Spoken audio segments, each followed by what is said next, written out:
pagiku cerahku, matahari bersinar, ku gendong tas merahku di pundak. Selamat pagi semua, ku nantikan dirimu di depan kelasmu, menantikan kami. Guruku tersayang, guru tercinta, tanpamu apa jadinya aku? Tak bisa baca tulis, mengerti banyak hal. Guruku, terima kasihku. Nyatanya diriku kadang buatmu marah, namun segala maaf kau berikan.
perhatiannya.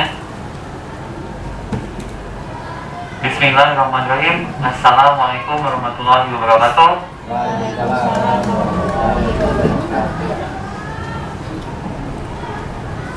Terlebih dahulu kita sama-sama membacakan puji dan rasa syukur kita kepada Allah Subhanahu wa Ta'ala, yang mana pada siang ini kita semua bisa berkumpul di tempat ini dengan kondisi sehat walafiat.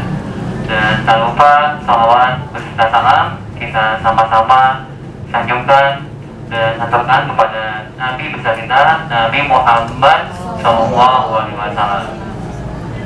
Bapak Ibu yang saya hormati, yang sudah bisa hadir di sini, saya ucapkan terima kasih yang sebesar-besarnya. Semoga kesediaan Bapak Ibu sekalian di sini menjadi ladang amal yang akan berbuah pahala untuk kita semua. Untuk kegiatan di sini kita mungkin bisa disebutnya diskusi atau sharing antara saya sebagai CGP, itu C-nya calon Bu, Pak. Jadi calon guru penggerak yang ditugaskan untuk menyampaikan apa yang sudah didapat dari awal sampai saat ini, tapi lebih fokus ke yang berjudul di sini budaya positif. Nah, kemudian nanti Bapak dan Ibu di sini bukan sebagai murid atau simulasi skenario apapun itu, tapi kita di sini istilahnya diskusi, yang mana kegiatan ini berlangsung dan akan diunggah di tugas kementerian ya, Kemendikbudristek, sebagai dokumentasi penugasan pada calon guru penggerak. Nah, maka saya ucapkan terima kasih atas kesediaannya, terima kasih yang sebesar-besarnya. Baik, untuk agenda yang akan dilaksanakan tentang budaya positif ini, yang akan kita diskusikan itu ada 6 hal. Jadi ya 6 hal di sini. Yang ke satu mungkin saya sebutkan, yaitu tentang disiplin positif dan nilai-nilai kebajikan universal. Itu yang ke satu yang akan didiskusikan. Kemudian yang kedua yaitu teori motivasi, hukuman dan penghargaan serta restitusi. Kemudian yang ketiga, keyakinan kelas. Dan yang keempat, kebutuhan dasar manusia dan dunia berkualitas. Kemudian yang kelima, restitusi, 5 posisi kontrol. Kemudian yang keenam, restitusi segitiga restitusi. Nah, keenam hal itu yang akan nanti kita diskusikan sama-sama, yang tujuannya untuk bagaimana kita menciptakan budaya positif di SMP Negeri 7 Pasar Kemis ini yang kita cintai sebagai mungkin ladang kita semua. Dan untuk memulai kegiatan yang barusan saya sampaikan, agendanya ada 6. Kita sama-sama mulai dengan mengucap basmalah. Bismillahirrahmanirrahim. Selanjutnya kita menyanyikan lagu Indonesia Raya. Ini Bapak Ibu dipersilakan berdiri.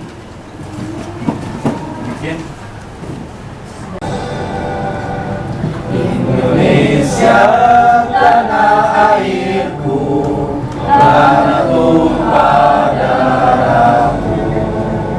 Di sanalah aku berdiri, jadi pandu ibuku. Indonesia kebangsaanku, bangsa dan tanah airku. Marilah kita berseru, Indonesia bersatu. Hiduplah tanahku, hiduplah negeriku, bangsaku, rakyatku semuanya. Bangunlah jiwanya, bangunlah badannya, untuk Indonesia Raya.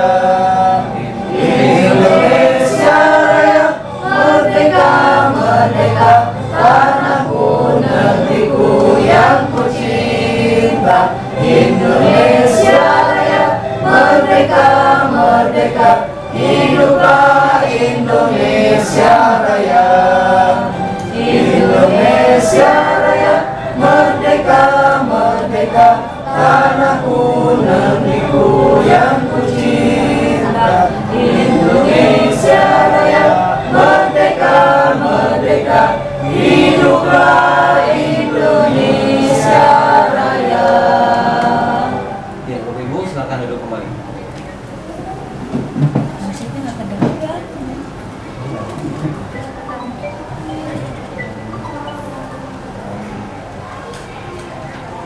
Ya, sebagaimana tadi, setelah kita menyanyikan lagu Indonesia Raya, langsung saja Bapak Ibu kita mulai untuk diskusi di agenda diskusi yang ke-1, yaitu disiplin positif.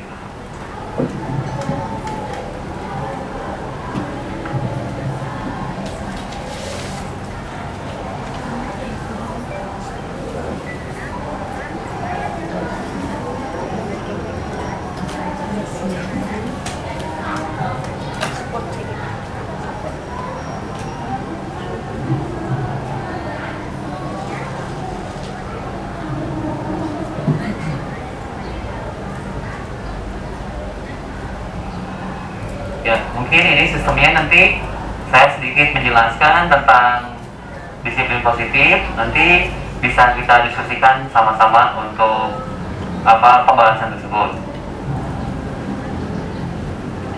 Nah, ini bisa kita lihat sama-sama. Di sini yang satu yaitu tentang disiplin positif dan nilai-nilai kebajikan universal.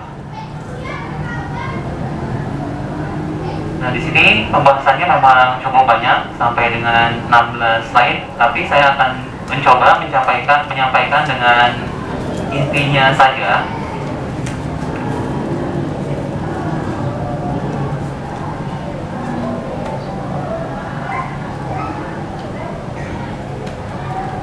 Nah, mungkin ini ya untuk makna disiplin Bapak Ibu, mungkin kita bisa mengetahui untuk makna disiplin di sini untuk menciptakan lingkungan positif.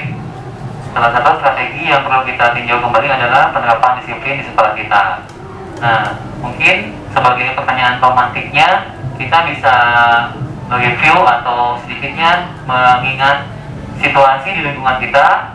Apakah sekolah kita sudah menerapkan disiplin dengan efektif? Nah, mungkin itu bisa nanti kita pecahkan sama-sama.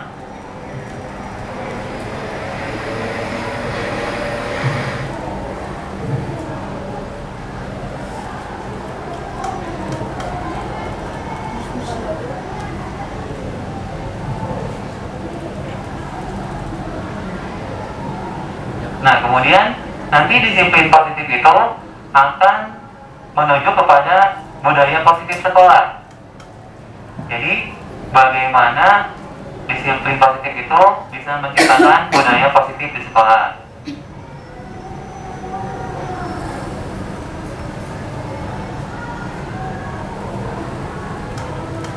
Nah, kemudian di sini ada nilai-nilai kebajikan.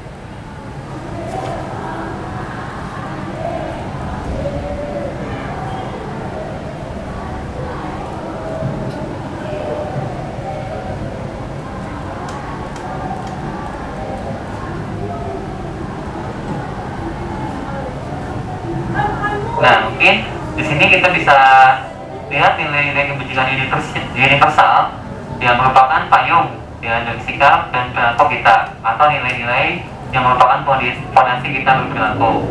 Nilai-nilai kebajikan adalah sifat-sifat positif manusia yang merupakan tujuan mulia yang ingin dicapai setiap individu. Mungkin nilai kebajikan ya bisa kita rasakan dan telah kita ketahui sama-sama, tapi ya mungkin jangan juga nilai-nilai itu dibahas. Nah, mungkin nilai kebajikan di sini bisa nyambung dengan profil pelajar Pancasila. Maka saya akan menyampaikan inti nilai-nilai kebajikan. Nah, di sini disampaikan bahwa nilai-nilai kebajikan itu yang ke-1 beriman, bertakwa kepada Tuhan Yang Maha Esa.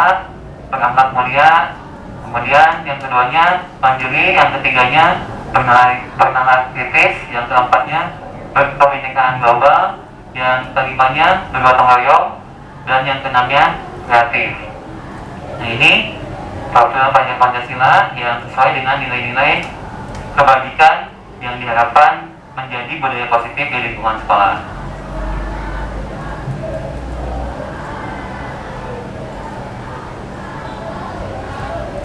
Nah, maka di pembahasan yang ke-1 tentang bagaimana disiplin itu, disiplin positif dan nilai-nilai kebajikan yang universal, mungkin bisa kita diskusikan sama-sama ya Bapak Ibu.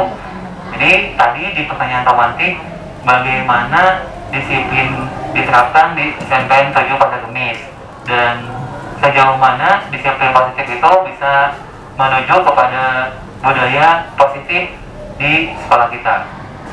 Ya, mungkin silakan Bapak Ibu yang mau menyampaikan pendapatnya ya, untuk bagaimana itu disiplin sudah diterapkan di sekolah kita. Ya, silakan Pak Wasito. Oke ya. Disiplin positif.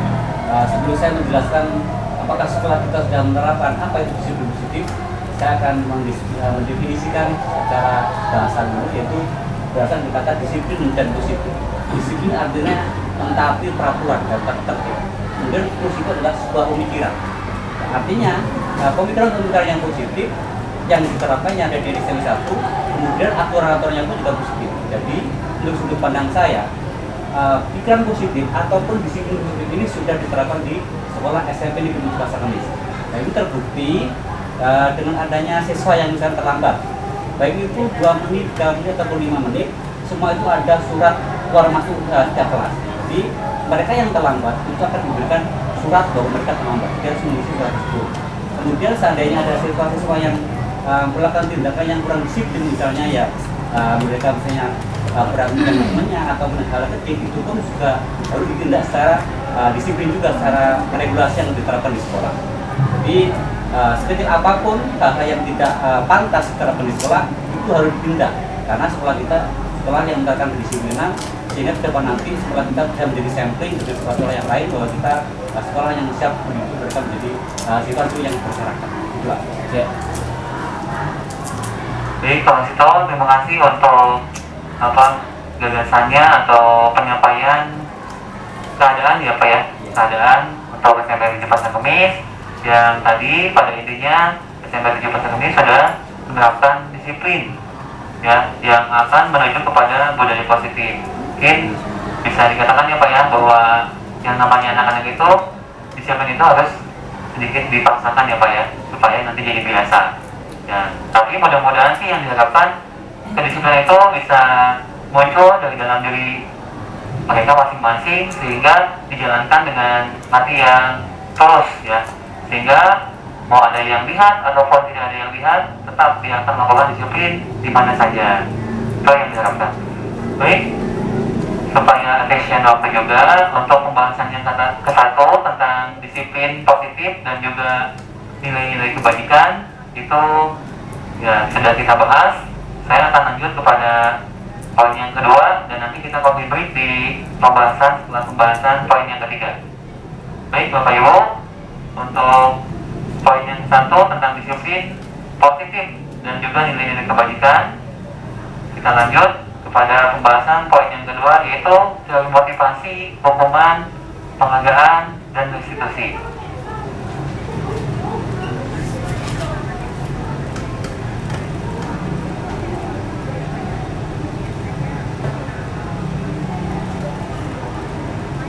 Nah, di sini mungkin saya akan menyampaikan secara sekilas bagaimana tentang poin teori motivasi, hukuman, penghargaan, dan restitusi. Untuk motivasi,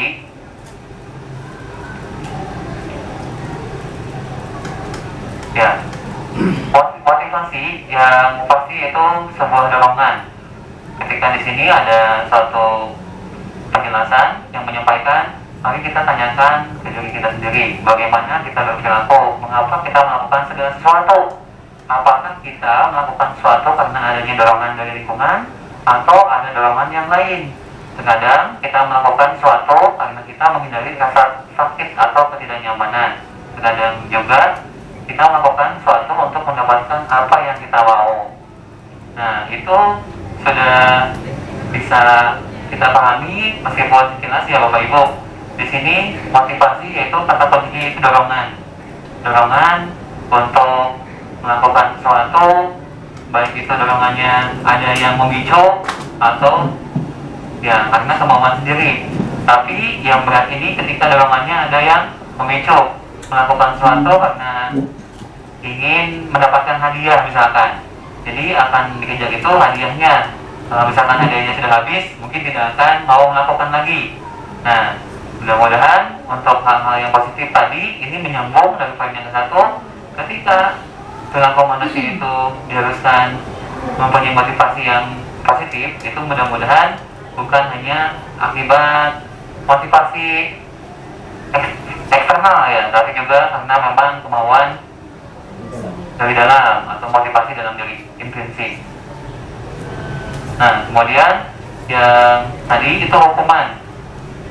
Ini untuk hukuman seperti ada satu contoh kasus yang saya hanya bisa menjelaskan secara sekilas di sini Bapak Ibu, bahwa hukuman itu misalkan ada suatu kasus ada anak yang harusnya menggunakan sepatu seragam hitam atau warrior ya kalau di SMP 7. Nah, tapi pada kenyataannya ada anak yang menggunakan sepatu coklat Bapak Ibu. Nih, supaya lebih jelas saya langsung sampaikan. Nah, kemudian katakanlah Pak Warsito melihat anak tersebut dan menyampaikan kepada anak itu, nah, kenapa kamu sepatunya tidak sesuai dengan ketentuan sekolah? Mohon maaf Pak, kata anak tersebut, saya tadi terlambat, kemudian terburu-buru untuk berangkat ke sekolah, sehingga saya menggunakan sepatu ini Pak, karena sepatu yang itu mungkin ada gangguan, kotor atau belum dicuci. Nah, kemudian dia menggunakan sepatu coklat dan dia tidak bisa ya pulang lagi untuk mengganti sepatunya karena jarak rumahnya ke sekolah itu jauh. Kemudian tindakan Pak Warsito sebagai yang menegakkan disiplin di sekolah, itu Pak Warsito menyuruh anak tersebut untuk melepas sepatunya dari awal sampai dengan dia pulang karena sepatunya tidak sesuai. Nah, langsung kita diskusikan ya Bapak Ibu, bagaimana kejadian tersebut, apakah kejadian tersebut merupakan ya hukuman atau bukan. Anak yang sepatunya tidak sesuai kemudian seharian itu disuruh membuka sepatu. Ya, silakan Bapak Ibu untuk didiskusikan, menyampaikan pendapatnya. Mungkin Pak Cici. Ini menurut pendapat saya ya, karena emang kejadiannya emang di sekolah kita seperti itu ya, jadi misalnya berdasarkan dengan apa yang emang ada seperti itu. Jadi kalau menurut saya itu kan emang sudah menjadi aturan sekolah Pak. Bagaimana cara kita untuk menegakkan disiplin anak-anak.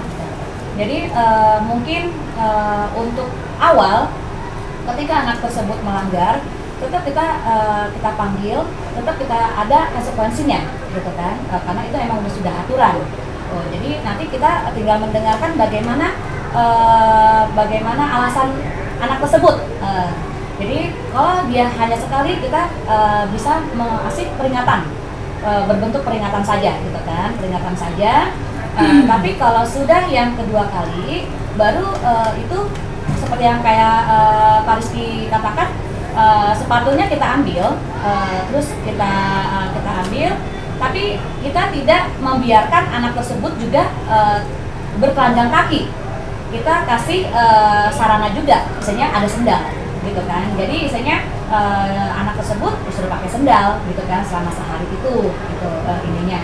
Dan untuk karena kita menegakkan disiplin itu bukan hanya ke siswa aja, jadi kita harus berkolaborasi juga terhadap orang tua. Ya, jadi karena anak tersebut sudah berulang kali, gitu, jadi tetap kita harus komunikasikan dengan orang tua. Jadi kesalahan anak tersebut. Jadi bukan hanya guru yang mengontrol di sekolah, tapi orang tua pun tetap mensupport, harus ada support dari orang tua juga, gitu kan. Kalau emang aturan di sekolah ya harus seperti itu, harus dijalankan. Seperti itu Pak, jadinya emang harus ada tindakan yang harus seperti itu. Tuh. Kalau hanya sekedar teguran gitu, itu kayaknya kurang efektif ya Kak. Kalau menurut pendapat saya seperti itu. Untuk nanti nggak tahu nih kalau untuk teman-teman seperti apa, ada yang ingin menambahkan? Jadi yang Pak Cici sampaikan itu yang pertama dikasih peringatan. Yang kedua baru dikasih sandal jepit sebagai pengganti. Sepatunya diambil. Ya, baik Pak. Ya, Pak. Oke ya, dari kasus tadi itu, jadi ketika ada seorang anak yang melanggar peraturan memakai sepatu yang tidak sesuai dengan sekolah, itu mereka suruh lepas sepatunya, kemudian dalam tadi itu seharusnya tidak pakai sepatu. Jadi kalau menurut saya kata seperti itu juga salah.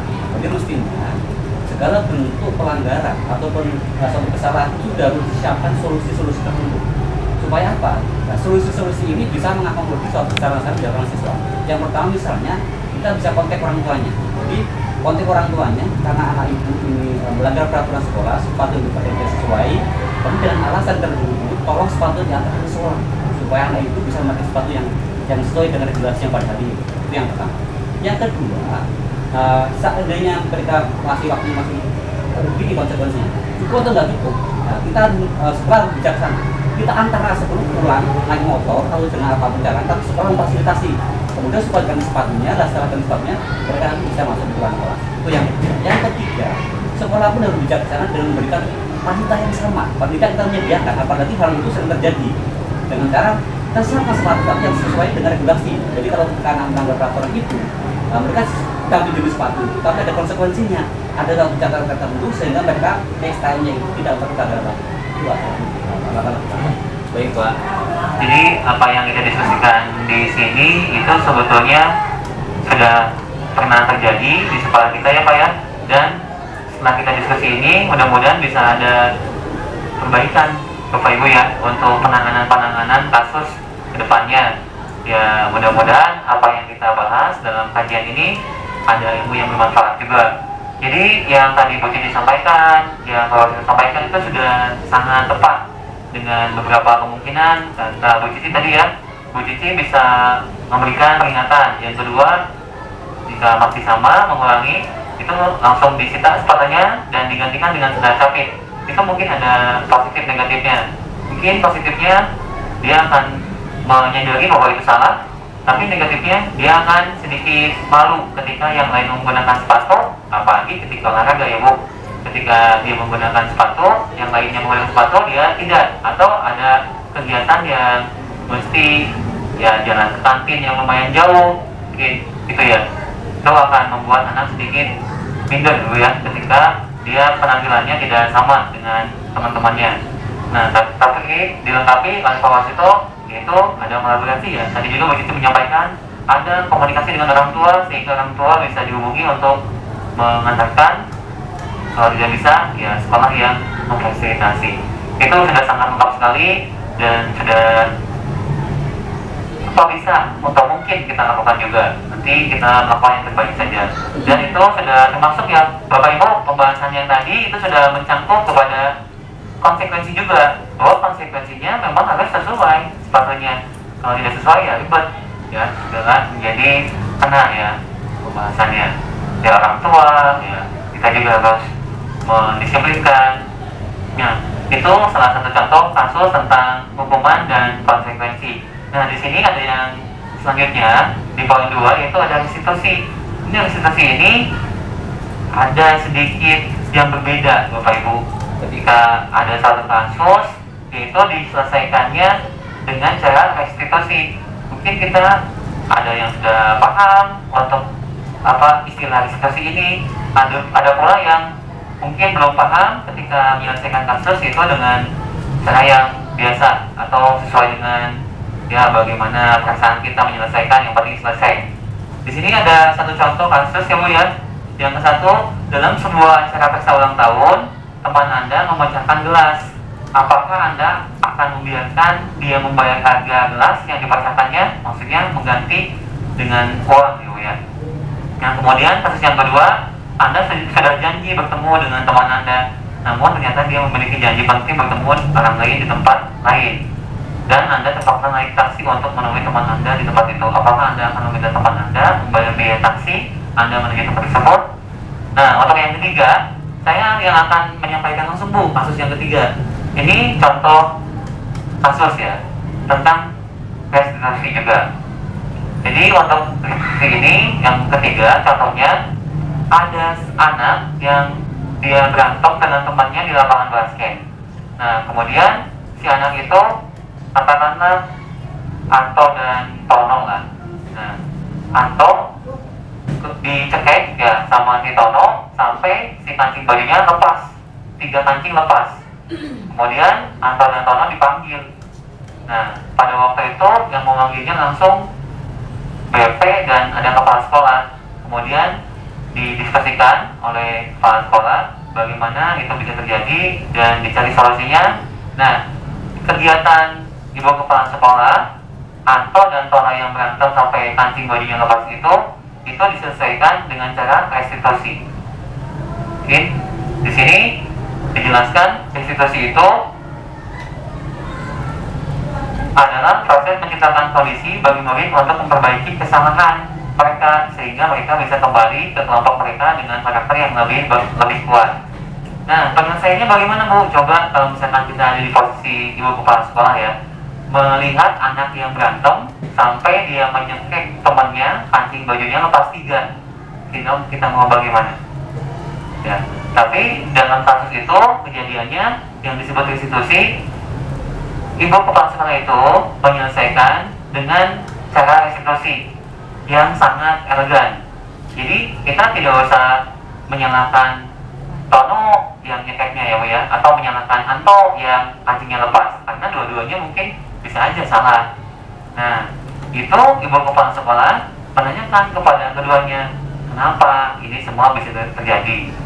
Nah, kemudian ibu tidak akan mencari siapa yang salah kata ibu kepala sekolah, tapi yang ibu inginkan ya kalian semuanya itu mengingat kesepakatan kalian di sekolah ini. Mungkin aturan sekolah ya Pak ya, emang dibolehkan berantem di sekolah, itu yang ke-1.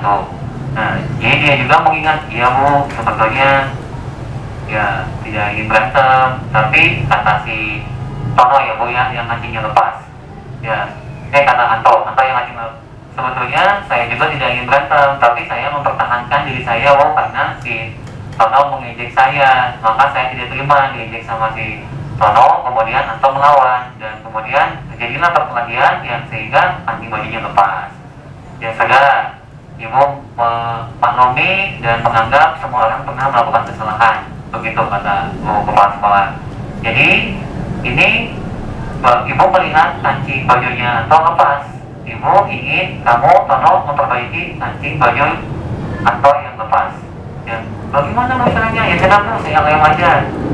Tidak bisa, masa kancing bajunya dilem nanti tidak akan kuat, nanti akan lepas lagi. Ya, kamu mencari ya cara untuk memasangkan lagi kancingnya. Nah, kemudian singkat cerita, si Tono itu berusaha menanya kepada guru prakarya, mungkin dia kerja karena itu ada skill di situ. Kemudian si Tono diajari sehari itu mau sampai pulang untuk memasangkan kancing baju si Anto. Iya, yang akhirnya betul lagi. Ya, ketika sudah betul, baju itu terpasang dengan 3 kancing yang lepasnya, dan mereka bisa menjadi hubungan baik lagi, sehingga ketika pulang pun mereka terlihat sama-sama pulang sebagai teman yang seperti sudah tidak ada masalah. Nah, itu cara-cara seperti itu Bu disebutnya restitusi. Jadi menyelesaikan untuk mengembalikan anak yang kondisinya awalnya salah untuk diperbaiki kesalahannya dan kembali ke kelompoknya lagi, seperti itu. Itu singkat untuk restitusi. Mungkin langsung saja Pak ya, Bu, karena itu yang restitusi itu sudah saya jelaskan sebagai contoh kasus. Jadi kita langsung menginjak kepada poin yang ketiga. Nah, untuk poin yang ketiga ini keyakinan kelas.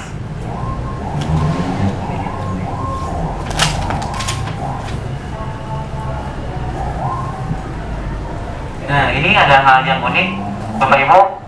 Jadi ada keyakinan kelas, ada peraturan kelas. Ada pertanyaan begini, Pak, kenapa namanya nggak peraturan kelas saja Pak, atau peraturan sekolah? Jadi lingkup kecilnya peraturan kelas, kalau saya sih di PJOK biasanya kesepakatan kelas. Contoh ya Bu Cici, ketika Bu Cici mengingatkan saya, Pak itu anak seragamnya harus sesuai Pak, kok ada celananya yang beda? Nah itu sebetulnya di awal pertemuan Bu, sebelum ini pertemuan yang ke-5 atau ke-7, saya sudah menyampaikan, nah peraturan PJOK kalau ke lapangan menggunakan baju praktek atau kaos olahraga yang sesuai. Kalau tidak, kamu tidak bisa mengikuti ya, nanti akan Bapak kasih tugas pengganti yang lain atau didisiplinkan lewat blue ticket. Nah itu sudah ada kesepakatan begitu. Nah di sini ternyata sesuai apa yang saya lakukan, yang sebelum saya menerima ilmu tentang keyakinan kelas, ternyata itu disebutnya keyakinan kelas kalau di MAPAL. Nah lingkup besarnya mungkin kalau situ dengan Bu Cici itu ada yang disebut keyakinan sekolah Pak. Kalau lingkup kecilnya kelas, kalau lingkup besarnya sekolah. Kalau di sekolah kan seragam yang sesuai Bu, Senin sampai Jumat itu kan ada ketentuannya. Itu mungkin kalau disebut peraturan akan sedikit gimana ya ke anaknya, tapi di sini disebutnya keyakinan kelas. Nah, mohon maaf Bapak Ibu, di sini ada satu kasus pertanyaan romantik. Mengapa kita memiliki peraturan tentang penggunaan helm pada saat mengendarai kendaraan roda 2 atau motor? Kemungkinan jawaban Anda adalah untuk keselamatan. Nah, kalau misalkan mungkin diibaratkan begini Pak Bu, ketika disebutnya aturan, polisi menegakkan aturan, pengendara harus menggunakan helm, pasti masih ada yang nggak pakai helm. Tapi ketika semua pengendara meyakini bahwa menggunakan helm itu untuk keselamatan, pasti semuanya menggunakan helm. Mungkin itu sekilasnya. Nah, maka ketika saya di kelas juga, mungkin Bapak Ibu juga mengalami di kelas, ketika kita di awal membuat kesepakatan sama-sama dengan siswa, ayo nah kita buat kesepakatan nih untuk menjalani kegiatan belajar sama selama 1 tahun ya. Mau bagaimana nih? Nah, ketika anak di tengah-tengah perjalanan menyimpang dari kesepakatan itu diingatkan lagi. Nah, gimana sih kamu? Bukankah kita sudah melakukan kesepakatan seperti yang kita yakini? Pembahasan poin 4 sampai dengan poin 6. Saya mulai lagi. Perhatiannya Bapak Ibu untuk kita lanjutkan diskusi. Poin yang keempat yaitu yang akan kita diskusikan yaitu tentang kebutuhan dasar manusia dan dunia berkualitas.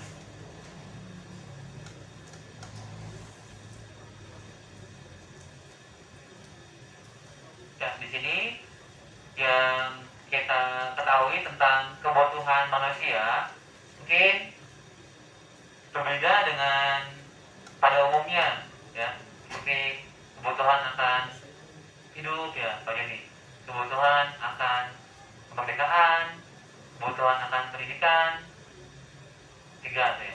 Apalagi ada kebutuhan jasmani ya, kebutuhan yang umum itu ya berbeda dengan kebutuhan yang dibahas di sesi kita ini. Nah, untuk 5 kebutuhan dasar manusia yang dibahas di sini saya sampaikan ini mencangkup lebih luas lagi Bapak Ibu. Nah, untuk kebutuhan atau 5 kebutuhan dasar manusia, yang ke-1 yaitu kebutuhan untuk bertahan hidup, survival. Ini yang ke-1.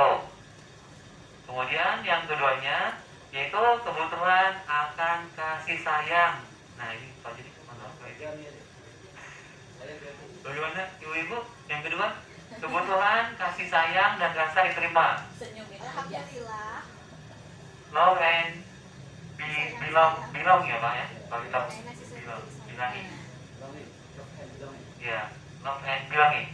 Yang ketiga yaitu kebutuhan akan kebebasan. Nah Cina nih yang belum ya mendapatkan kebebasan ini, freedom coba ya. Yang ketiga ini kebebasan. Yang keempat ini kebutuhan akan kesenangan ya. Ini Bu Imas nih senang-senang terus nih sama WWT ini. Kesenangan ya, fun ya, kesenangan. Tadi juga dibahas di Mawidan, ada ya kesenangan menjadi pintu untuk kita diserang oleh pihak musuh ya, lewat kesenangan. Yang kelima yaitu kebutuhan penguasaan atau power. Nah, jadi diulangi, yang ke-1 survival, yang kedua love and belonging, yang ketiga freedom, yang keempat fun, yang kelima power. Ini 5 kebutuhan dasar manusia yang dibahas lebih luas lagi.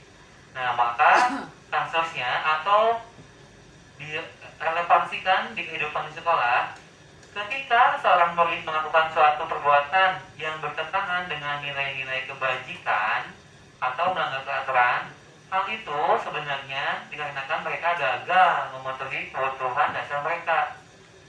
Jadi ketika tadi ada kasus anak si Tono dan si Anto berantem di lapangan basket sampai kancing baju yang lepas, itu mungkin si Anto dan si Tono itu dua-duanya mempertahankan kebutuhan dasar mereka, yaitu kebutuhan apa? Kebutuhan tentang kebebasan. Nah, jadi salah satunya mempertahankan kebutuhan dasar mereka sehingga ya dipertahankannya dengan cara bertengkar seperti itu. Nah, maka ini selanjutnya dibahas secara detail satu persatu. Ya, mungkin di sini saya tidak usah membahas satu persatu atau singkat saja. Ya, apa yang menyebabkan sayang ya? Ya, jadi yang saya bacakan dulu ya. Untuk kebutuhan kasih sayang ini yang kedua ya Pak ya. Love and belonging, kasih sayang dan rasa diterima, kebutuhan untuk diterima. Kebutuhan ini dan 3 kebutuhan berikutnya adalah kebutuhan psikologis. Kebutuhan untuk disayangi dan diterima meliputi kebutuhan akan hubungan dan koneksi sosial. Kebutuhan untuk memberi dan menerima kasih sayang, kebutuhan untuk merasa menjadi bagian dari suatu kelompok. Nah, diterima. Kan ada anak juga yang di Cilacap itu kasusnya katanya ingin gabung ke geng itu tapi tidak diterima. Nah, kebutuhan ini juga meliputi keinginan untuk tetap terhubung dengan orang lain seperti teman, keluarga, pasangan hidup, teman kerja, binatang peliharaan, dan kelompok di mana kita tergabung. Itu kebutuhan kita dan kasih sayang. Anak-anak yang memiliki kebutuhan dasar kasih sayang dan rasa diterima yang tinggi biasanya ingin disukai dan diterima oleh lingkungannya. Mereka juga akrab dengan orang tuanya. Biasanya mereka belajar karena suka pada dirinya. Bagi mereka, teman sebaya sangatlah penting. Mereka juga biasanya suka bekerja dalam kelompok. Nah, ini juga kita kan jadi mengetahui kebiasaan bagi kita atau kebiasaan belajarnya, Bu. Ada yang suka dengan belajar dengan kelompok, ada yang tidak suka belajar dengan kelompok. Nah, ini jadi kita tahu. Nah, kemudian dalam kasus di atas, apabila Doni menjawab bahwa alasannya mengambil bekal temannya karena dia merasa senang temannya jadi perhatian dia, memperhatikan dia, ketika temannya melaporkan tindakannya itu pada gurunya dan gurunya memberitahu orang tuanya sehingga orang tuanya jadi memperhatikan dia. Nah, jadi ada kasus ketika anak dipanggil orang tuanya ke sekolah, justru si anak itu senang karena orang tuanya datang, berarti dia perhatian kepada anak itu. Maka kebutuhan dasar yang sedang dipenuhi Doni adalah kebutuhan akan kasih sayang dan rasa diterima. Ini banyak ya Bu yang kasus seperti ini di sekolah. Banyak banget ini kasus yang dari perhatian. Jadi dia ingin diterima. Contohnya ya seperti sekolah kita ya. Iya, kurang kasih sayang. Ada bayarnya standby ya. Ada lagi Pak yang mau dibahas dari 5 kebutuhan kebebasan. Ini hubungannya mungkin dengan sekolah ya Pak ya, yang mesti kita tahu. Nah, kebebasan, kebutuhan akan pilihan. Jadi kan bebas ya, bebas. Kebutuhan untuk bebas adalah kebutuhan akan kemandirian, otonomi, memiliki pilihan, dan mampu mengendalikan arah hidup seseorang. Anak-anak dengan kebutuhan kebebasan yang tinggi menginginkan pilihan. Mereka perlu banyak bergerak, suka mencoba-coba, tidak terlalu terpengaruh orang lain, dan senang mencoba hal baru dan menarik. Bila jawaban Doni dalam pasal di atas adalah bahwa dia merasa bosan dengan bekal makanan yang dibawakan ibunya dari rumah, karena ibunya selalu membawakan bekal yang sama. Oleh karena itu, dia ingin mencoba makanan teman-temannya yang beraneka ragam. Maka Doni sedang berusaha memenuhi kebutuhannya akan kebebasan. Itu saja contoh kasus di sekolah. Jadi kalau saya respon pakai itu banyak itu yang dimaksud kebebasan kolektif, Pak. Kebebasan berpikir dan kebebasan juga dalam pendapat. Iya. Padahal kan Doni bisa request ke ibunya, Bu jangan ini aja, bukannya tuh gitu misalnya. Tapi mungkin ibu juga nggak punya lagi, Pak. Ya, untuk membuatkan yang macam-macam. Ya, ada lagi Bapak Ibu. Tadi kasih sayang, yang kedua kebebasan, tentang 5 kebutuhan dasar manusia yang kita bahas. kesenangan atau gimana?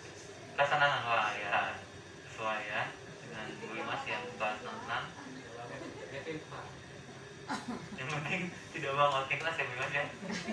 Oh dong. Udah ya. Kesenangan, kebutuhan untuk pada senang. Kebutuhan akan kesenangan adalah kebutuhan untuk mencari kesenangan, bermain dan tertawa.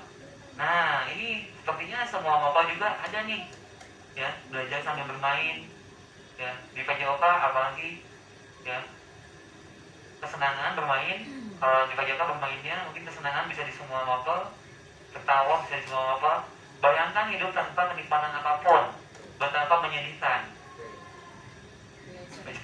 Siapa ini Pak Jet? Saya represif terus jadi Belajar, menghubungkan kebutuhan akan kesenangan dengan belajar. Semua hewan dengan tingkat intelijensi tinggi, anjing, lumba-lumba, primata. Nah, lumba-lumba Pak Jon, latihnya nih, latih lumba-lumba. Bermain, saat mereka bermain, mereka mempelajari keterampilan hidup yang penting. Manusia tidak berbeda. Anak-anak dengan kebutuhan dasar kesenangan yang tinggi biasanya ingin menikmati apa yang dilakukan. Mereka juga bisa berkonsentrasi tinggi saat mengerjakan hal yang disenangi. Oh, hal yang disenangi Bu. Matematika gimana berarti? Apa disenangi? Disenangi. Jadi saya tanya pada Bu Ida dulu prinsip. Iya, silakan. Apakah making love itu masuk kategori Evan? Making love. Iya. Apakah kategori Evan?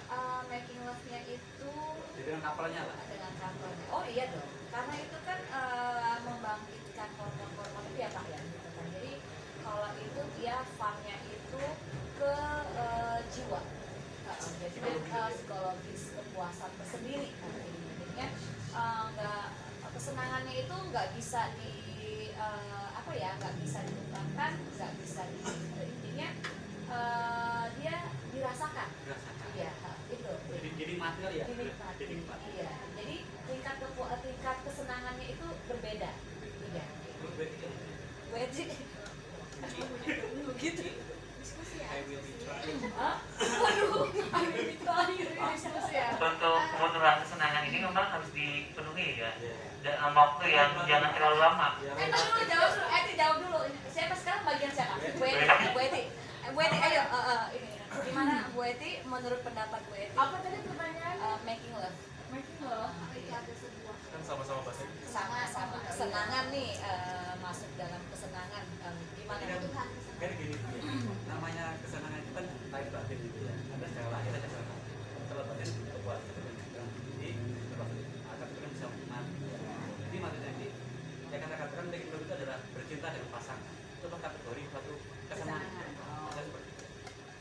Menurut saya ya termasuk. Nah, karena dari yang namanya senang pasti itu semua akan menimbulkan pemikiran positif, kita melakukan hal-hal yang positif daripada kita istilahnya istilahnya kan bikin ruwet juga ya Pak ya kalau misalnya hormon itu nggak keluar gitu istilahnya. Pusing. Mampet intinya mampet. Jadinya sehari-hari kita tuh jadinya bad mulu yang ada gitu. Yang aku pikir sih ya masuk ke kesenangan. Parigal itu Kayaknya apa ada tanggapan? pencairan. Kalau agama kalau saya mah begini Pak. Nah, ini menurut kita. Ini agak coba langsung dibedah. Kalau masalah kebutuhan seseorang itu kan ya itu Kesenangan, Pak. kesenangan ya, itu sudah apa ya, sudah biasa ya. Tapi tadi apa ya oleh Freddy, masalah hormon tidak disalurkan itu kan namanya kan bahaya urusannya. Nah ini kan mungkin banyak orang yang berpikiran Khadijah membuka jalurnya. Jasa penyaluran. di hati-hati dalam masalah agama itu banyak orang dalam penyimpangannya coba misalkan dengan pelampiasannya dengan menggunakan apa gitu kan. Jadi kan nggak boleh Pak ya. Nah ini sebaiknya Nggak boleh, pakai ini nggak boleh. nah kalau ada pasangannya kan langsung aja sebaiknya kan langsung aja pasangannya gitu. Itu kan hormon kita itu tidak naik kuat otak kita gitu Pak. Jadi Itu kan kebutuhan yang penting ya Pak ya? Iya, betul. Kebutuhan yang penting. Oh, sampai kadang-kadang ubun-ubun. begitu. Oh, sampai ubun-ubun. Pening gitu Bu kan. Eti. Nah, kenapa kebanyakan hormon gitu Bu? Oh, iya. Baik, Pak Yana, terima kasih untuk pendapatnya. Bapak Ibu, untuk 5 kebutuhan dasar manusia, kita cukupkan pembahasannya dengan ya kesimpulannya. Jadi ketika anak yang membuat mungkin kata-kata kasus itu ya ada kebutuhan yang ingin dipenuhi atau memang dia mempertahankan untuk menjaga kebutuhannya tetap dipenuhi. Mau itu berkenaan dengan temannya atau membuat suatu kekacauan yang mengakibatkan orang tuanya dipanggil, mungkin itu sudah kita ketahui. Contohnya dia ingin diperhatikan. Ya, jadi sebisa-bisa kita sebagai pengajar juga harus mencukupi ya Pak ya 5 kebutuhan dasar ini. Ya Bapak Ibu, mudah-mudahan bisa dicukupi dengan lengkap ya dan diusahakan. Dan anak juga ketika punya masalah kita jangan langsung menjas dia itu salah, dan kita harus mengetahui bagaimana latar belakangnya. Siapa tahu ada kebutuhan yang belum terpenuhi. Ya, untuk pembahasan yang kelima yaitu restitusi.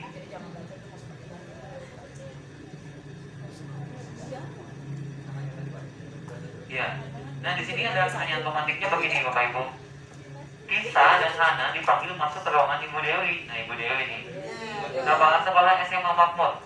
Ibu Dewi baru saja menyampaikan pengaduan dari Ibunda Kisah bahwa Hana menggunakan kata-kata kasar dan merendahkan Kisah di sosial media. Oh ya, ini caranya kayak tadi kasus Sandi ya kan, betulnya ya. Jadi ini ya anaknya keadaannya seperti itu diketahui oleh ibunya, kemudian ibunya komplain ke sekolahnya. Nah, kemudian yang kasus yang kedua ini Anto jarang sekali hadir di pembelajaran jarak jauh. Oh ini udah enggak ini ya sesuai. Tapi untuk kasus yang kedua saya yang mau menceritakan Bu. Jadi ini ada satu anak di kelas, dia itu tidak ditemenin sama teman-teman di kelasnya. Nah, ketika satu waktu teman-temannya itu diskusi, wah kita ini bosan ya kalau di kelas, kalau pelajaran Bapak ini, coba kita bisa buat apa yang supaya bikin kita nggak bosan. Nah, tiba-tiba si anak itu yang nggak ditemenin sama kelompoknya, dia itu mengajukan diri, teman saya punya ide, tapi idenya ini dia menyampaikan idenya, gimana kalau setiap pelajaran si Bapak itu saya izin ke toilet. Nah, ternyata dilakukan.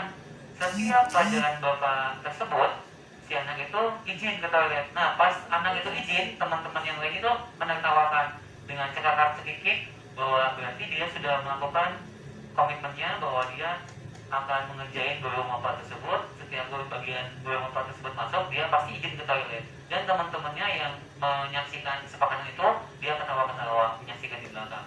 Nah, sehingga guru Bapak tersebut merasa aneh, kemudian dipanggillah mungkin ke ruangan ya BK dan ditanya seperti itu kejadiannya, bahwa dia tidak diakui sama teman di kelasnya, sehingga dia menciptakan suatu sensasi yang teman-temannya butuhkan, yaitu mengerjai guru Bapaknya. Setiap guru Bapaknya mengajar, dia izin ke toilet dengan cuma-cuma ya, hanya butuh diperhatikan sama teman-temannya.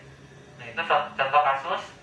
Dan bahkan di sekolah kita tadi ada kejadian juga ketika ada anak ya, yang merasa dilakukan sama teman-teman di kelasnya, diledek lah, ditolak-tolak ataupun dibercandain ya, mengadu ke orang tuanya. Orang tuanya nggak terima. Ini kasusnya sama banget dengan kasus Ibu Hana dan Tisa. Nah, Maksudnya di sini bila Anda seorang kepala sekolah, penerapan disiplin apakah yang Anda lakukan? Nah, maksud yang paling kita tekankan ini ada 5 posisi. Jadi posisi kita ini di posisi yang mana? Ada 5 posisinya ketika menghadapi suatu kasus. Nah.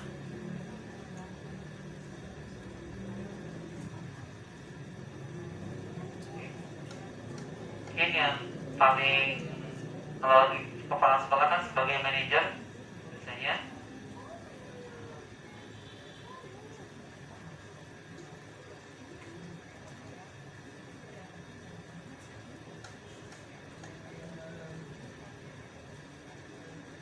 baik. Ini ada satu yang enggak dituliskan. Jadi posisinya dulu itu ada 5 ya Bapak Ibu. Atau kita sebagai guru atau kepala sekolah itu ada posisi sebagai penghukum, ada posisi sebagai pembuat orang merasa bersalah, ada posisi pemantau, ada posisi sebagai teman, nah ada posisi sebagai manajer. Jadi setiap kita menyikapi kasus, kita posisinya sebagai apa nih? Apa sebagai penghukum? Mungkin kalau penghukum ketika bertugas sebagai guru piket bisa aja. Atau sebagai pembuat orang merasa bersalah, nah ini biasanya di sini. Contohnya ketika ada kasus ARA ya Bu ya. Nah, kamu tahu nggak? Nah itu dia sampai merasa bersalah. Nah kemudian pemantau, pemantau yang mungkin bagian ini mantau aja nih kepagiran ya. Siapa tahu ya. Kalau sebagai teman ya mungkin kerja ketika ada kelompok kecil ya praktek prakarya itu sebagai teman. Ya. Nah jadi kesimpulannya setiap ada permasalahan kasus di sekolah kita posisinya sebagai apa? Kalau yang tadi Ibu kepala sekolah itu sebagai manajer biasanya, manajer ya memanage bagaimana ya menyelesaikan kasus-kasus. Kalau kita bisa aja dulu juga sebagai manajer. Nah jadi silakan nanti kita posisikan di mana posisi kita sebagai apa di 5 posisi kontrol ini. Itu mungkin sini ditutupnya.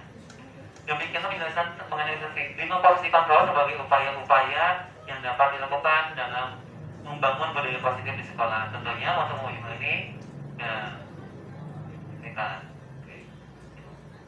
jika ada tahu kita buat mati. Oh ya, jadi itu ya untuk 5 posisi kontrol dan bisa disampaikan. Yang satu posisinya sebagai manajer, yang kedua sebagai penghukum, yang ketiga sebagai pemantau, yang keempat sebagai teman, yang kelima sebagai pembuat orang merasa bersalah. Baik Bapak Ibu, kita menginjak kepada permasalahan atau poin yang keenam. Ini sebagai pembahasan final di diskusi kita sore ini. Nah, baik langsung saja saya tampilkan. Ini yang disebut segitiga restitusi. Nah, segitiga restitusi ini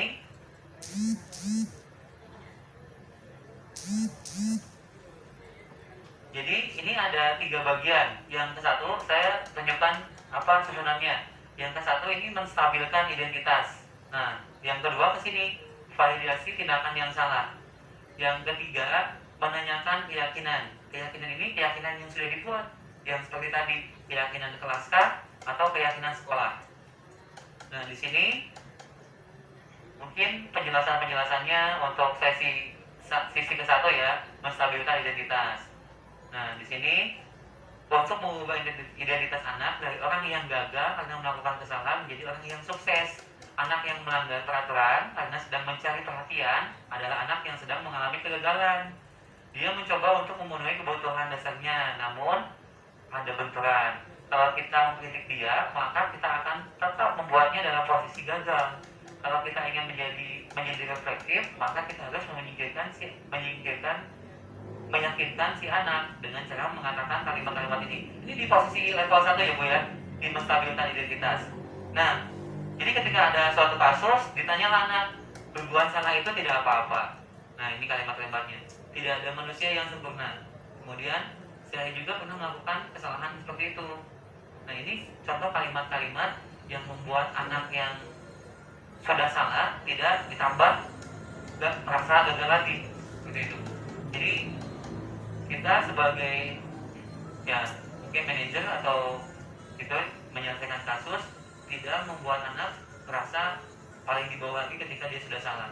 Contoh ketika kasus tadi ya, yang kepala sekolah menyaksikan Anto dan Tono berpenampilan pembasket sampai kaki bajunya lepas. Jadi si ibu kakek tersebut mengatakan kepada Anto dan Tono, ibu tidak mencari siapa yang salah. Nah itu masuk ke level ini Bu, masuk ke level menstabilkan identitas. Seperti itu. Baik, untuk yang kedua itu validasi tindakan yang salah.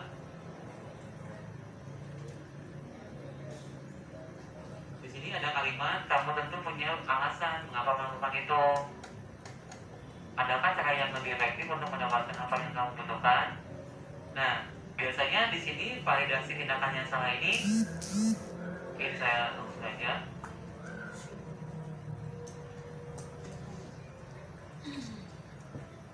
Azan Bu, lanjut atau gimana nih? Lanjut. Silakan. Ya, silakan Bapak Ibu sambil minum. Tinggal satu pembahasan lagi dan ini ada 2. Ya, baik Bapak Ibu, saya sampaikan sedikit lagi. Untuk sesi yang kedua, yaitu validasi tindakan yang salah. Setiap tindakan kita dilakukan dengan suatu tujuan, yaitu memenuhi kebutuhan dasar. Kalau kita memahami kebutuhan dasar apa yang didasari sebuah tindakan, kita akan bisa menemukan cara-cara paling efektif untuk memenuhi kebutuhan tersebut. Nah, di sini kalimat-kalimat di bawah ini mungkin terdengar asing buat dulu, namun bisa dikatakan dengan nada tanpa menghakimi, akan memvalidasi kebutuhan mereka. Di tahapan yang kedua, ketika validasi tindakannya salah, ini kalimat-kalimat yang ditanyakan kita kepada yang membuat kasus. Contohnya anak kita membuat kasus. Di sini kalimatnya, contohnya, padahal kamu bisa melakukan yang lebih buruk dari ini ya. Misalkan, iya Bu, anak kita menjawabnya, kamu pasti punya alasan mengapa melakukan hal itu. Dia punya alasan. Contoh ketika si Tono dan si Anto, iya Bu, saya punya alasan karena dia mengejek saya. Nah itu kan dia memvalidasi. Kemudian yang ketiga, kamu patut bangga pada dirimu sendiri karena kamu telah melindungi sesuatu yang penting buat kamu. Maksudnya ini mempertahankan kebutuhan dasar manusia. Kamu boleh mempertahankan sikap itu, tapi kamu harus menambahkan sikap yang baru. Itu untuk validasi tindakan. Nah, resiprosity tidak menyarankan bahwa bicara kepada murid bahwa melanggar aturan adalah sikap yang baik, tapi dalam resiprosity dulu memahami alasannya dan paham bahwa setiap orang pasti akan melakukan yang terbaik di waktu tertentu. Nah, jadi untuk yang kedua, ini anak divalidasi sampai dia memang mengakui kesalahannya, dan kita juga tidak langsung menghakimi di level yang kedua ini sampai dia mengakui, iya Bu, saya mengakui bahwa saya salah. Nah, itu yang pasti itu sudah divalidasi. Kemudian menanyakan keyakinan. Nah, untuk porsi yang ketiga itu menanyakan keyakinan. Di sini bahwa kita pada dasarnya cuma berbasis rasional. Nah, di sini langsung mungkin kalimatnya yang ditanyakan di menanyakan keyakinan, apa yang kita percaya sebagai kelas atau keluarga, apa nilai-nilai umum yang kita telah sepakati. Nah, di sini ya, apa nilai-nilai umum yang telah kita sepakati, apa bayangan kita tentang kelas yang ideal, kamu mau jadi orang yang seperti apa. Nah, ini tadi ya, ini tadi yang disebut oleh ibunya Sandi. Saya memperhatikan ya, kamu mau jadi orang seperti apa. Nah, itu kan sebetulnya itu suatu kalimat yang umum ketika menyelesaikan kasus, ketika udah gemes mungkin ya. Tapi di sini sikapnya harus biasa-biasa, jangan sampai membuat anak merasa tersudutkan. Jadi ditanyakan di level yang ketiga, menanyakan keyakinan di kelas apa yang telah disepakati. Yang tadi ketika anak saya tidak menggunakan seragam yang sesuai, saya ingatkan kembali, ingat gak, kita kan sudah membuat kesepakatan kelas harus menggunakan seragam yang sesuai. Nah, anak itu akan mengungkapkan, iya Pak, saya ingat, mohon maaf ya Pak, saya tidak sesuai. Pasti kalau gitu jawabannya. Nah, kemudian di sini kamu ingin menjadi orang yang seperti apa. Jadi kita meyakinkan lagi bahwa dia akan berubah menjadi lebih baik, dan kita meyakinkan dia akan kembali ke posisi yang normal lagi. Seperti itu Bu. Jadi ini contoh bagaimana menyelesaikan kasus dengan segitiga restitusi. Bapak Ibu, untuk semua poin-poin sudah selesai dibahas. Sebagai kesimpulannya, mungkin saya tidak menyampaikan kesimpulannya langsung karena ini kan namanya sharing. Jadi mohon izin saya meminta pendapat Bapak Ibu satu persatu, apa perasaan Bapak Ibu, apa ya hal bermakna, apa kedepannya mau bagaimana setelah mendapatkan ya mungkin sedikit ilmu dari kajian kita ini. Itu ya Bapak Ibu, silakan menyampaikan testimoninya satu-satu ya tentang apa yang sudah didapat, apa yang menjadi ya kesan dan apa yang akan diperbuat Bapak Ibu ke depannya. Terima kasih Bapak Ibu untuk testimoninya. Bu, Mbak, setelah ditutup, jadi bisa yang mau soalnya saya tutup dulu ya. Bapak Ibu, untuk kegiatan diskusi kita ya saya cukupkan sekian dan saya sampaikan terima kasih yang sebesar-besarnya atas waktunya untuk kita melakukan diskusi ini. Semoga ini bisa bermanfaat untuk kita semua, untuk sekolah kita SMP Negeri 7 Pasar Kemis. Terima kasih Bapak Ibu, mohon maaf atas segala kesalahan dalam penyampaian. Apabila ada yang salah mohon dimaafkan. Terima kasih, saya cukupkan. Wassalamualaikum warahmatullahi wabarakatuh. Waalaikumsalam warahmatullahi wabarakatuh.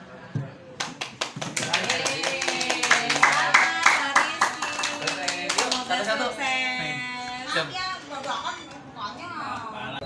Oke, terima kasih Bapak Rizky. Jadi saya secara pribadi setelah mendapatkan ya pemaparan ataupun diskusi pada kesempatan hari ini tentang budaya positif, bagaimana kita menghadapi anak, bagaimana kita memperlakukan anak, itu merupakan ilmu tambahan bagi saya. Karena saya terang aja, ilmu yang saya dapatkan selama ini kemudian ada tambahan lagi yang menurut saya lebih relevansi. Jadi apapun alasannya ketika kita menghadapi anak, kita harus bisa memanusiakan mereka sehingga mereka timbul kesadaran untuk memperbaiki sikapnya. Nah, dengan cara demikian itu akan menjadi lebih baik dan lebih elegan dan tidak akan menimbulkan dendam di antara guru dan si peserta didik itu sendiri. Itu Pak Rizky. Jadi saya pikir cukup bagus sekali dengan metode seperti ini. Sip, pokoknya. Assalamualaikum warahmatullahi wabarakatuh. Terima kasih saya ucapkan kepada Pak Rizky Noviandi yang telah memandu adanya diskusi ini tentang masalah kedisiplinan anak. Emang sangat penting sekali disiplin dalam kita menerapkan kehidupan anak di sekolah itu perlu sekali. Terutama ini disiplin masalah edukatif kita karena ini penting ditanamkan terhadap anak hal-hal yang sangat positif supaya anak itu lebih terarah dalam pembelajarannya ataupun yang dalam hal petugasan yang lainnya. Maka untuk itulah ya hal penting untuk kebutuhan anak sendiri.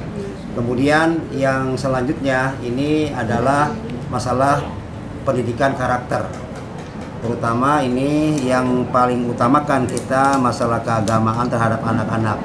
Bukan hanya pendidikan umum saja yang diterapkan terhadap anak, yang lebih utama lagi adalah pendidikan agama.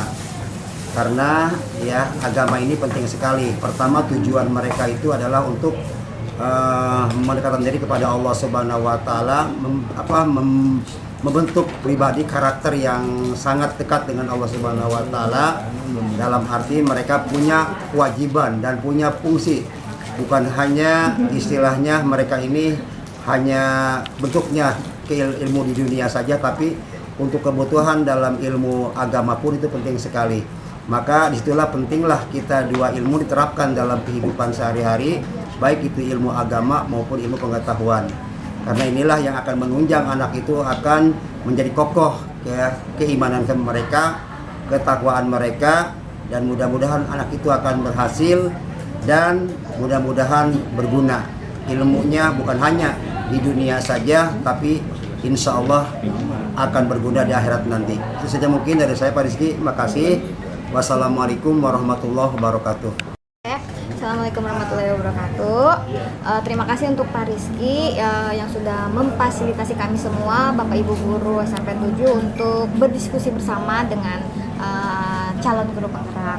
Oke, kesimpulannya yang saya dapatkan itu mengenai tentang disiplin positif, apa yang akan terjadi di sekolah kita, yaitu tentang budaya. Budaya itu adalah kebiasaan siswa-siswi kita ya. Jadi budaya apa aja yang positif, seperti halnya sikap, adab, dan akhlak itu yang memang harus kita terapkan, yang harus kita jalankan untuk menumbuhkan budaya tersebut kepada anak supaya menjadi anak yang baik, karakter yang baik, gitu, akhlak yang baik, gitu. Supaya kedepannya anak-anak tidak membiasakan diri untuk membuat peraturan melanggar aturan sekolah yang sudah dibuat, atau keyakinan sekolah gitu, atau peraturan kelas yang sudah dibuat dilaksanakan. Dan juga termasuk ke dalam kebutuhan manusia itu. Nah, anak itu memiliki 5 kebutuhan yang harus dicukupi ya. Di antaranya yaitu ada kebutuhan bertahan hidup, kebutuhan kasih sayang, kebutuhan akan kebebasan, akan kesenangan, dan juga penguasaan atau power. Itu semua memang kita harus dukung, kita harus bantu supaya anak bisa menjadi pribadi yang hebat lagi, mandiri, kreatif, yang memang kita harus jalani di kurikulum Merdeka, yaitu P5, profil pelajar Pancasila, beriman kepada Tuhan Yang Maha Esa, kemudian mandiri, bernalar kritis, kreatif, dan mandiri. Cukup, terima kasih. Wassalamualaikum warahmatullahi wabarakatuh. Assalamualaikum warahmatullahi wabarakatuh. Terima kasih Bapak Rizky yang telah memfasilitasi kami untuk mendapatkan ilmu, yang dimana ilmu ini mungkin kami sudah sebelumnya, kami juga sudah mengetahuinya, tapi dengan adanya kelas diskusi ini, sharing ini, maka ternyata banyak pula yang kami sebagai guru juga belum tahu dalam terutama dalam menyelesaikan kasus-kasus anak atau mendisiplinkan anak gitu.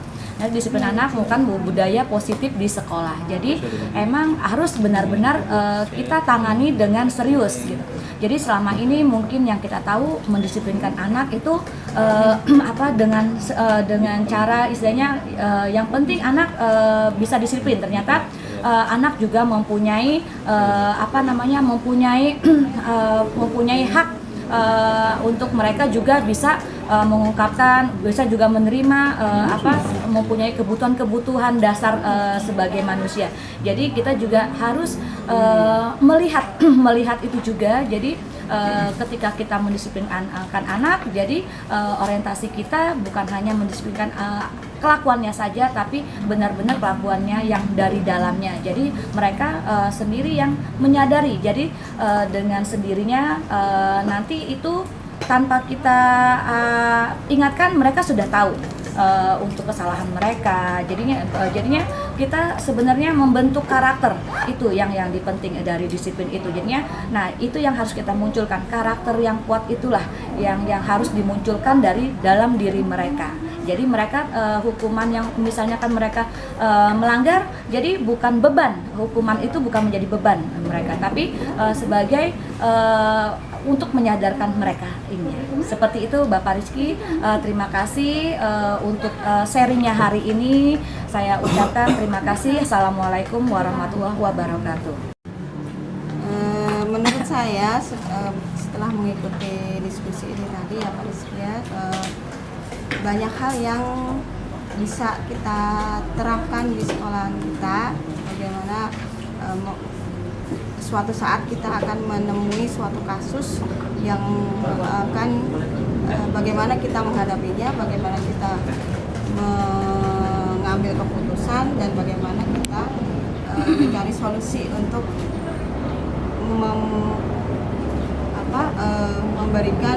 memberikan solusi yang baik bagi anak supaya anak nanti bisa lebih baik lagi. Dan untuk mungkin kedepannya lebih ditingkatkan lagi untuk diskusi-diskusi seperti ini untuk kebaikan atau peningkatan untuk kedisiplinan sekolah kita. Terima kasih Pak Rizky, diskusi pada hari ini alhamdulillah saya di sini mendapatkan pembelajaran atau pendidikan yang baru ya. Yang pertama yaitu budaya positif.